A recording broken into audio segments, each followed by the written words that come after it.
Once upon a time, in an era untouched by the callous hand of time, magic was the lifeblood of existence. It flowed freely in every river, echoed in the whispers of the trees, and danced in the hearts of all living creatures. It wasn't merely an abstract concept but a tangible force that pulsed in the universe's veins. But as our story unfolds, the vibrant world of magic teetered on the edge of a devastating silence. The enchanting song of magic was fading into a desolate whisper. The heart of our tale is a young mage, Arlen, blessed with an extraordinary affinity for magic. Arlen was an old soul, carrying within him a wisdom and understanding that belied his years. His childhood was filled with tales of extraordinary creatures and powerful enchantments.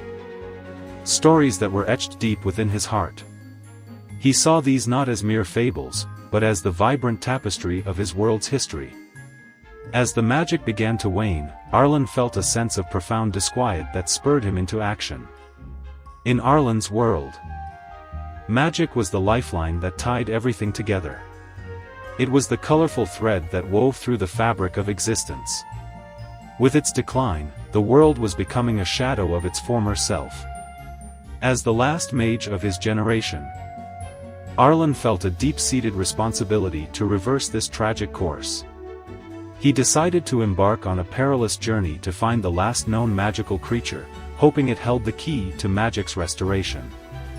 Having braved the dense wilderness and battled feral beasts, Arlen arrived in the ancient city of Eldoria, hoping to find clues to locate the last magical creature. Here, amidst the city's grand architecture and bustling markets, Arlen encountered Cerys, a fae with an uncanny connection to nature. She was in the city's central square, singing a song of healing to a dying tree, her melodious voice coaxing green sprouts from its withered branches. Intrigued and seeing an ally in her, Arlen introduced himself and shared his noble mission. Cerys, who had witnessed the agonizing decline of the forests she called home, immediately resonated with Arlen's cause. United by a common goal, they decided to journey together. Before their arrival in Eldoria, Arlen and Cerys journeyed through the dense Venid forest, an expanse of untamed wilderness that stood between them and the ancient city. The forest was a mystic labyrinth, a place where time danced to a different rhythm, and its trails led to realms untread by mortal feet. It was said that those who journeyed through Venid forest were never the same, for the forest had a way of showing travelers what they needed to see, not what they wanted to see. Deep within the forest, they encountered a puzzling blockade. A massive tree had fallen across their path, its roots seemingly merged with the soil on either side, forming an insurmountable wall. No ordinary force could move the tree, and using raw magic against it would risk disturbing the delicate balance of the forest. In this moment of impasse, they heard the rhythmic clanging of metal against metal. They followed the sound and found Tavin, laboring away in a makeshift forge. Tavin had set out from his home in the Iron Hills on a personal quest to restore the art of his forefathers, to imbue magic back into the very bones of the earth and craft wondrous artifacts. In his travels, he too had been waylaid by the fallen tree. Unlike Arlen and Cerys, Tavin sought to understand the tree, listening to its whispers, and respecting its place in the forest. Tavin believed that every rock, every tree, and every stream had a story, and by understanding that story, he could work in harmony with the world, shaping and being shaped. Seeing his respect for the natural world and his yearning to restore the old magic, Arlen felt a kinship with Tavin. He introduced himself and Cerys and explained their mission to restore magic to their world. Hearing their tale, Tavin saw a chance to fulfill his own quest. After hours of discussion, exchanging tales of magic, loss, and hope, they decided to join forces. Together, they devised a plan to overcome the blockade without disturbing the balance of the forest. Tavin crafted a magical lever from the ironwood trees nearby, while Cerys sang an ancient fae song that calmed the tree, encouraging it to release its hold on the earth. Arlen, utilizing his affinity for magic, directed this symphony of efforts, his energy acting as a conduit between Cerys, Tavin, and the tree. The moment was imbued with an undeniable sense of unity, their efforts converging in perfect harmony. As the Fey song filled the air, the tree responded, its roots gently retracting from the soil, and with Tavin's lever's help, it was moved aside, clearing their path. In this successful endeavor, they found a camaraderie that transcended their newfound friendship, and their bond was solidified. They understood that their journey was interwoven, their destinies tied together by the very magic they sought to restore. Thus, Tavin became a part of their quest, lending his knowledge, skill, and spirit to their cause.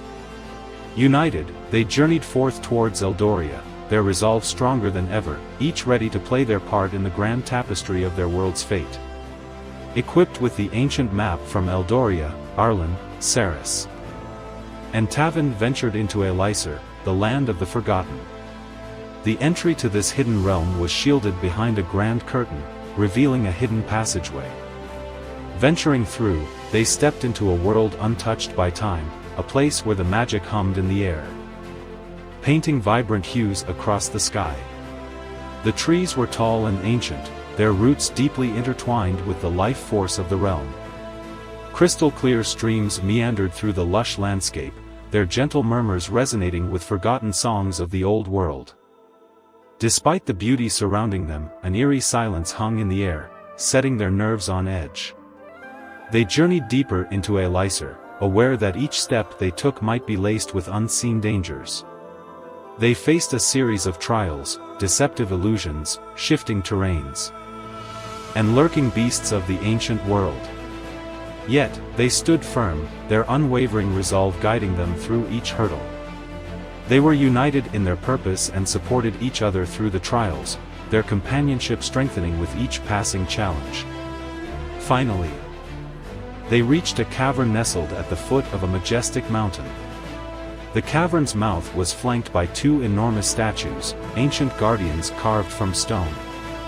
As they approached, the ground beneath them shook, and a thunderous roar echoed from the cavern's depths. Heart-pounding, Arlen stepped forward. This was the moment they had been working towards, the purpose of their journey. With a deep breath, he called out to the inhabitant of the cavern, his voice echoing through the silence. The response came in the form of a gust of hot wind as, from the darkness, emerged Iravane, the last dragon. Her scales shimmered with the hues of 1,000 sunsets, and her eyes held an unfathomable depth of wisdom. She towered over them, her form imposing and majestic. Iravane was a magnificent sight to behold, the embodiment of the magic Arlen had dreamed of as a child. Arlen stepped forward, meeting Iravane's gaze with a determined one of his own. He expressed their shared mission and how crucial her role was in it. He spoke of his love for magic, his deep-seated desire to heal their world, and his belief in the unity of all forms of life.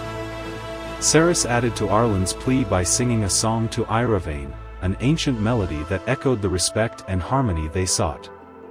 Her voice filled the cavern, a serenade for the dragon, a testament to their shared bond with nature and magic.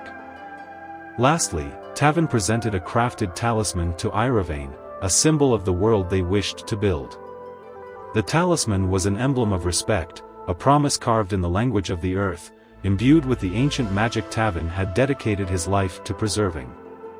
Iravane, moved by their sincerity and their harmony, agreed to aid them. She imparted her knowledge of ancient magic to Arlen, wisdom that would help them restore the world's balance. But she reminded them that the true essence of magic was harmony and balance, love and empathy, respect for all life forms. It was the interconnectedness of all things and the spirit of unity that bridged the seen and the unseen. With newfound wisdom, Arlen, Cerys, and Tavin returned to their world, armed with ancient knowledge and their unwavering resolve. They embarked on a mission to heal their land. They taught the people to respect nature, to love the world around them, and to understand the interconnectedness of all life. Slowly but surely, the world began to change. Where once there was desolation, life bloomed once more. The trees grew tall and strong, the rivers sang with joy, and in the hearts of people, hope blossomed. Magic returned, not as a tool or weapon, but as a part of life itself. It resonated in the laughter of children, in the warmth of shared stories, and in the resilience of life in all its forms. The tale of Arlen, Cerys, and Tavin spread throughout the land, inspiring others to connect with the magic around them. They became symbols of a new era. Bearers of a profound truth, magic was not solely the realm of mythical creatures or gifted individuals. It existed within each individual, waiting to be realized and harnessed. Magic was love, hope, resilience, creativity, and unity. It was not something to be feared or controlled but cherished and nurtured. Children, parents, artists, believers, creators, they were the magic that Arlen had rekindled. Thus, our tale concludes with a triumphant song. It is the tale of Arlen, the last mage, who saved his world not with powerful spells or formidable enchantments, but with understanding, love, and unity. It is a testament to the magic that lives within